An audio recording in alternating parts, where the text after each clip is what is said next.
আজ আপনাদের কাছে যে গল্পটি উপস্থাপন করব তা হলো নিঝুম এক্সপ্রেস এবং এই গল্পের লেখিকার নাম পায়েল। আর গল্পটি কোনো জীবিত বা মৃত ব্যক্তির সাথে সম্পর্কিত নয়। আজকের এপিসোডে শুনবেন নিঝুম এক্সপ্রেস। শুরু হচ্ছে গল্প। অনেকদিন পর গ্রামের বাড়িতে যাচ্ছে রিক। তার গ্রামের বাড়ি চট্টগ্রাম।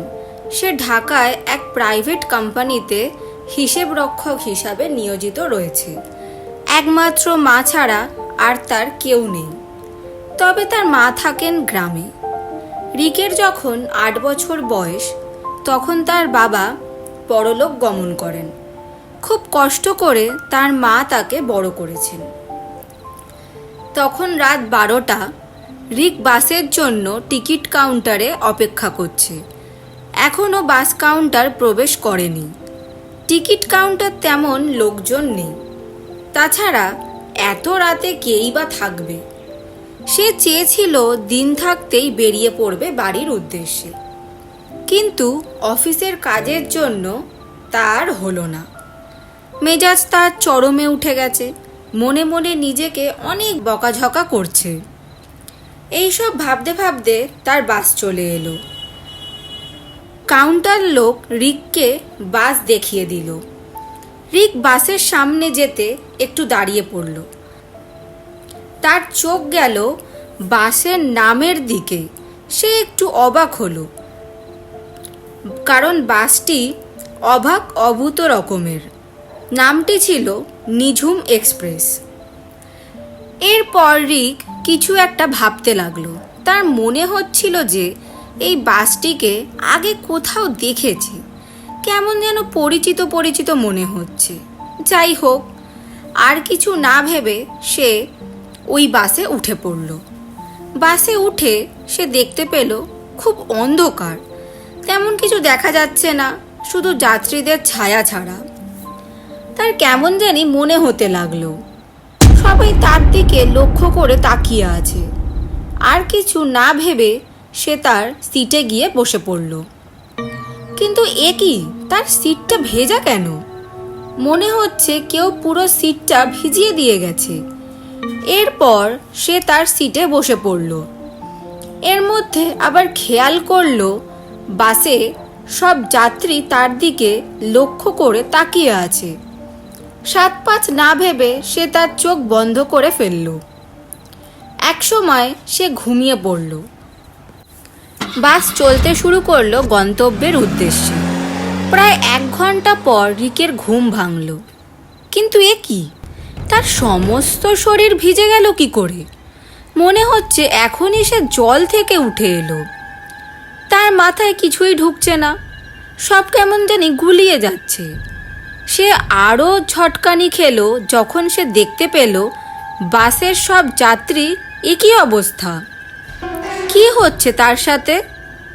সে কিছু বুঝতে পারছে না। বাস কেমন অভূত।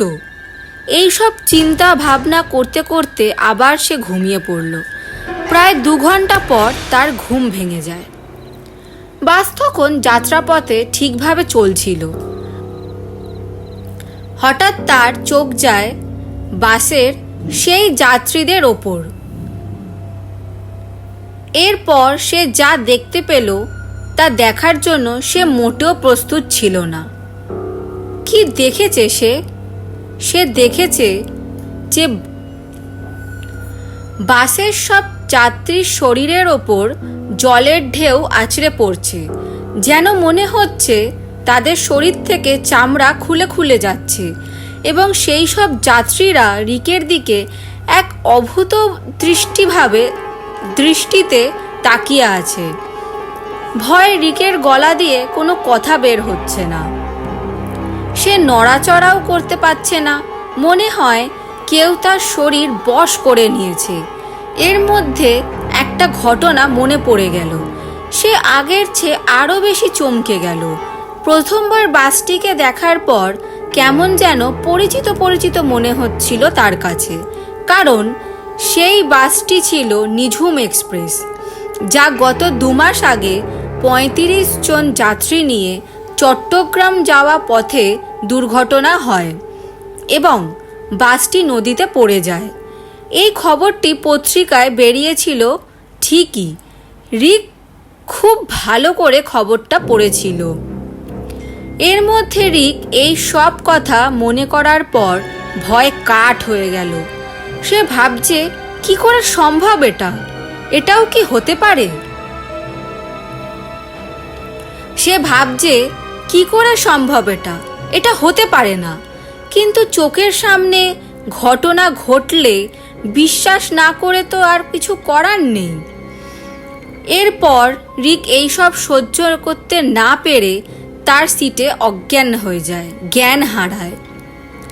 জ্ঞান ফেরার পর রিক নিজেকে চট্টগ্রাম বাস স্ট্যান্ডে আবিষ্কার করল, যেটা তার গন্তব্য স্থান ছিল। তার আশেপাশে অনেক লোকজন ভিড় জমিয়ে রেখেছে, কিন্তু রিকের মাথায় কয়েকটা প্রশ্ন জমাট বাঁধল। সে বাস থেকে কখনই বা নামলো, আর গত রাতে তার সাথে এইসব কি ঘটেছিল, কেনই বা ঘটেছিল? কিন্তু আজ পর্যন্ত রিক এইসব ঘটনার কোনো ব্যাখ্যাই খুঁজে পায়নি। এই ঘটনার পর থেকে রিক আর কখনোই রাতে বাড়ির উদ্দেশ্যে রওনা হয়নি। আজকের গল্প এখানেই শেষ হলো।